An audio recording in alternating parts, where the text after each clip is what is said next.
Morning friends, thank you for joining me today.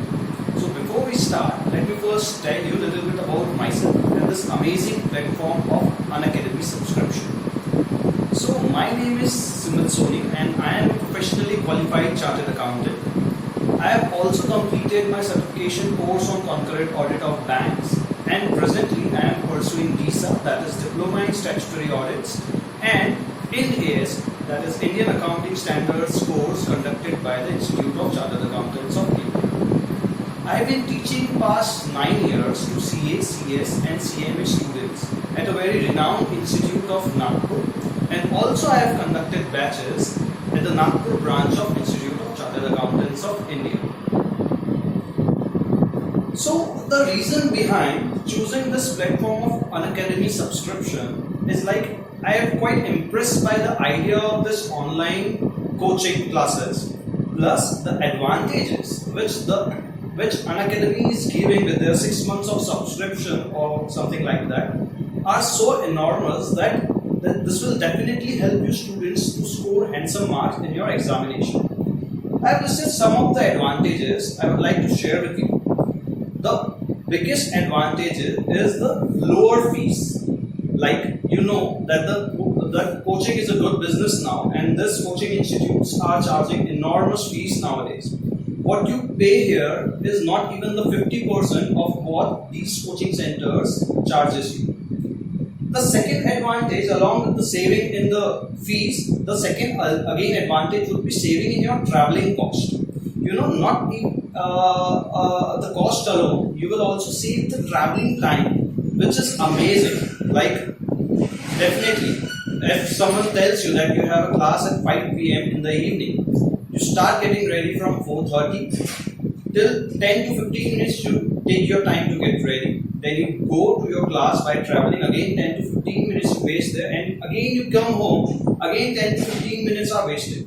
I'm not telling that this 45 minutes you again have to study. The time you have saved can be invested in doing something more productive. You can have your friends' time. You can do some good online classes like guitar or something dance classes. This will again free up. This will again relax your brain, and you can focus more on your studies.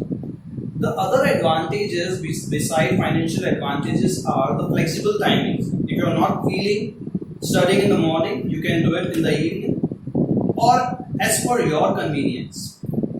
Again, you can do revision multiple times. Now these offline coaching centers do, what they do is first you join the regular classes, and if you have missed some of your portion, they again charge you for their revisionary classes. So in Unacademy, you can revise your portion multiple times.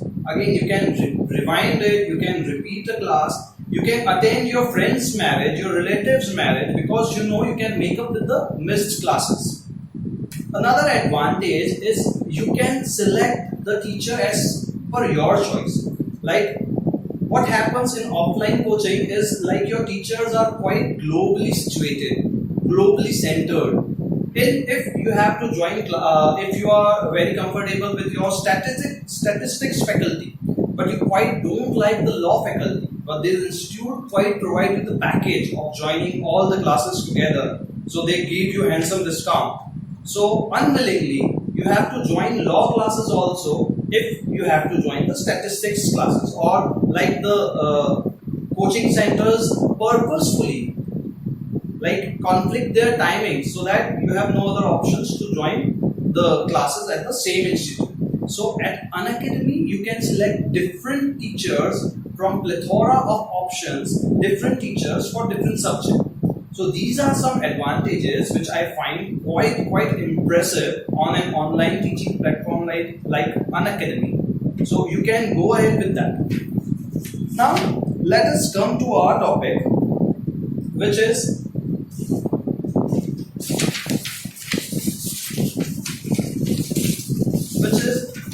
I'm taking today is Accounting Standards 3, that is cash flow statement, and the similar standard is IndAS 7.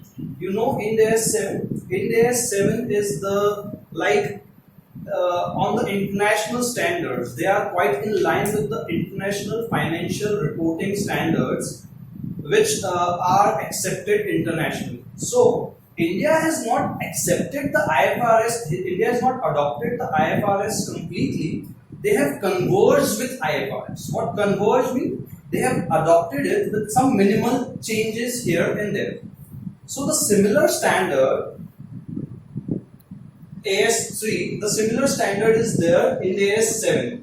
Why I am telling you about IndAS 7 is, you know, the applicability of IndAS 7 for your exams is postponed currently. It may be postponed for another attempt, but sooner or later, it will be applicable for you too.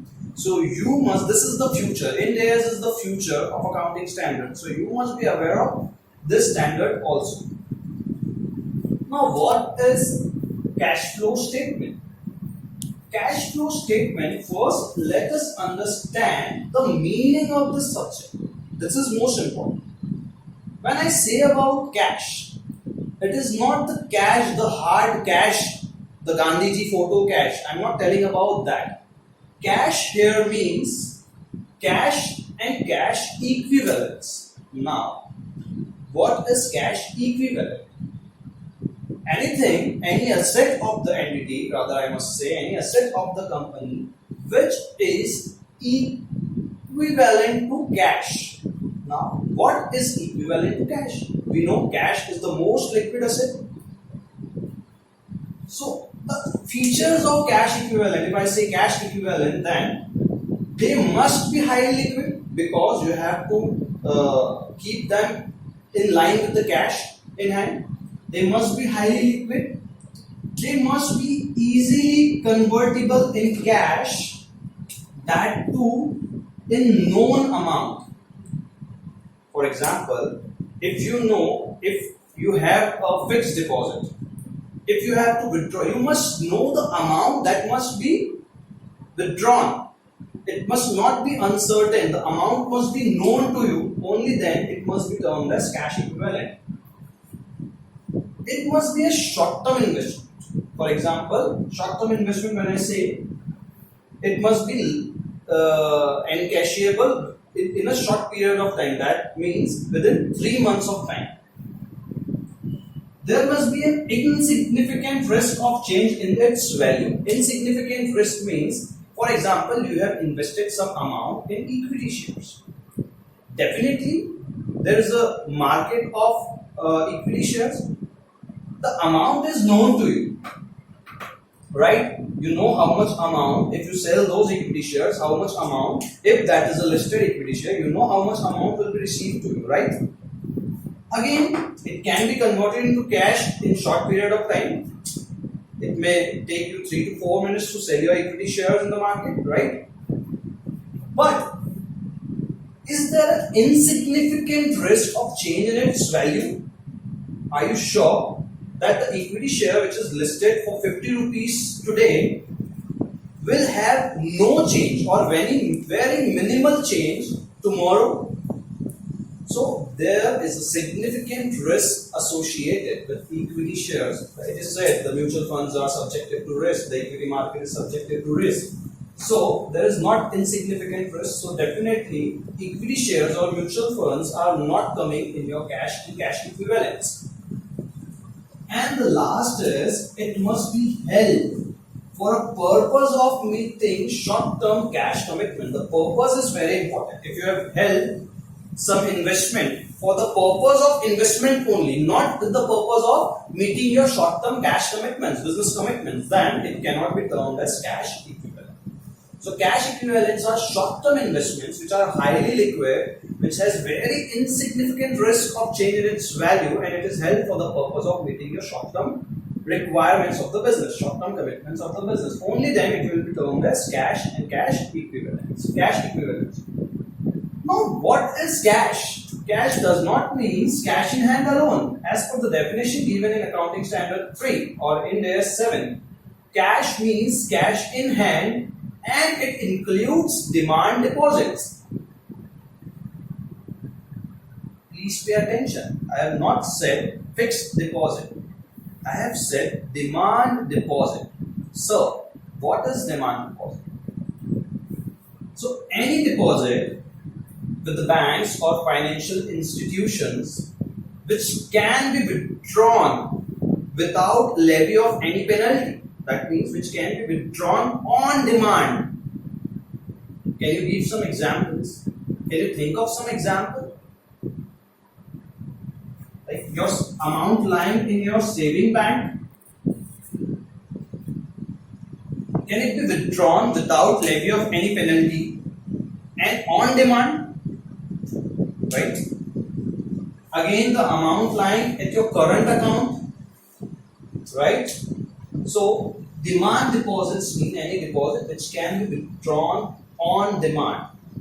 So, fixed deposit, will fixed deposit come here? Yes, fixed deposit may, I'm not saying this fixed deposit will. Fixed deposit may come here provided it is for short term, right? It is held for the purpose of meeting your short term commitments, and secondly and last, it is easily convertible, it is easily encashable. So fixed deposits are generally easy and cashable. No, not always. Suppose you have some fixed deposit which you have given against security for your loan. So will that be easily encashable? You have the bankers might have marked it as a lien unless you will clear your loan or a bank guarantee. Such fixed deposit will not be encashable. So such fixed deposits which are not easily encashable will not come under cash, that means demand deposit, and it cannot be termed as cash and cash equivalent. So I hope you must be clear about cash, demand deposits, cash equivalent. You are clear of this topic. Now, the second word of this chapter is cash flow. What do we mean by flow?